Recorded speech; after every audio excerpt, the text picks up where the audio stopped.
The $3.5 trillion Build Back Better agenda has been in the news a lot lately, but chances are you probably only know a couple of things about it. That it costs $3.5 trillion, and that it has something to do with infrastructure. So let's get into it. First of all, and perhaps most importantly, the $3.5 trillion price tag is over 10 years. The price tag is not as high as you'd think it is, despite Republicans like Senator Roy Blunt continuing to mislead the public about this, like he did recently at this press conference. But maybe the real number to remember is all state government spending in America, from the biggest state to the smallest state, all put together, $2.1 trillion in 2019. Now we're talking about spending $3.5 trillion on programs. Trying to compare a single year of spending to 10 years just doesn't make sense. The fact is, it's $3.5 trillion over a 10-year period. That works out to $350 billion per year. For reference, Congress is currently trying to spend $780 billion on defense just for 1 year. That's more than double the cost of the Build Back Better agenda. Also, when you take into account the price tag in the larger scheme of things, $3.5 trillion costs only about 1.2% of our GDP over that 10-year period. So now that we know that the $3.5 billion price tag should not come with the sticker shock that most media outlets would lead you to believe, let's talk a bit about what the Build Back Better agenda would actually do. It would cut taxes for the middle class and expands the child tax credit, which would drastically reduce child poverty in this country by as much as 50%, lower the cost of childcare and create a universal pre-K program, lowers the cost of higher education and provides 2 years of free community college, drastically lowers the cost of prescription drugs by allowing Medicare to negotiate our drug prices, lowers the cost of healthcare, and increases Medicare's coverage to cover dental, vision, and hearing, which, the last time I checked, were all part of our healthcare. It's absurd that we have separate insurances for our eyes and teeth. Just doesn't make sense. It'll also lower the housing costs through tax credits and government funding, increase training so that Americans can be qualified to fill a number of jobs, and create a lot of jobs while also fighting climate change by investing in green energy. It would also improve our public schools by investing in teachers, schools, and expanding lunch programs.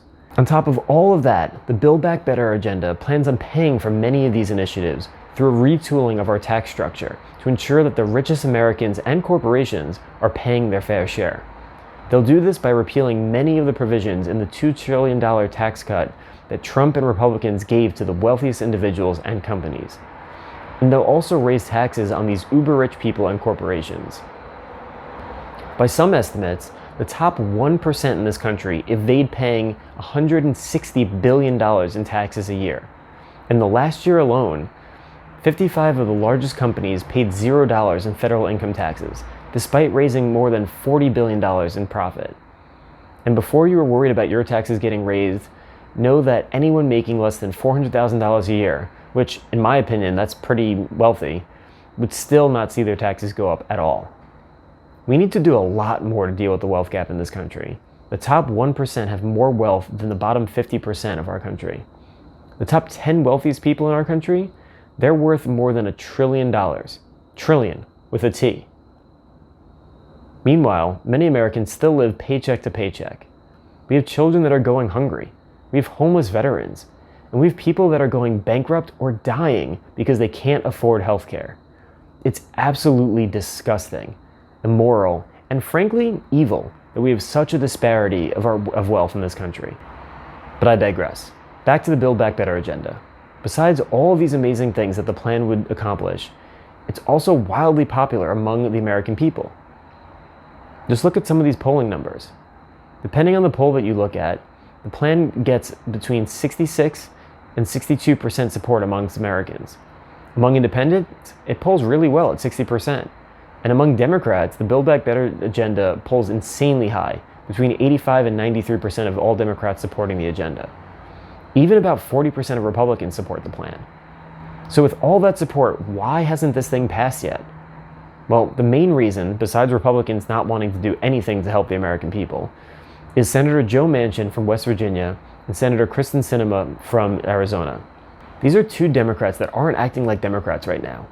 Both are standing in the way of this historic package passing, despite polling well in their own states and across the country.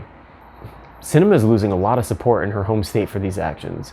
The Arizona Democratic Party passed a resolution threatening a no-confidence vote against Sinema if she didn't support the package and the elimination of the filibuster. Over 80% of the party supported the resolution, and the Arizona Democratic Party is also saying that Sinema may lose their support for her re-election in 2024. It seems like Democrats should be really considering finding a replacement for her anyway. Manchin is actively ignoring the will of his constituents. Multiple polls show the majority of West Virginians support the Build Back Better agenda. Despite the support at home and the bill getting tremendous support across the country, Manchin is not budging. His advice to Democrats? Just elect more liberals if you want to pass this bill. Well, sir, with all due respect, we did. There are more liberals in Congress than there are Joe Manchins. Democrats won the House, the Senate, and the White House. We voted for this agenda. Biden campaigned on these promises. We voted for it. Now it's time to deliver. You, sir, are on the wrong side of history, the wrong side of your party, and seemingly the wrong side of the aisle. It's time to put your ridiculous ego aside and get on board with your party. Democrats need to deliver for the American people. That's why they were elected. Right now, all Manchin is doing is setting Democrats up to lose next year and in 2024. We cannot afford to let that happen, especially because we can't allow the anti-democracy Republican Party to gain power.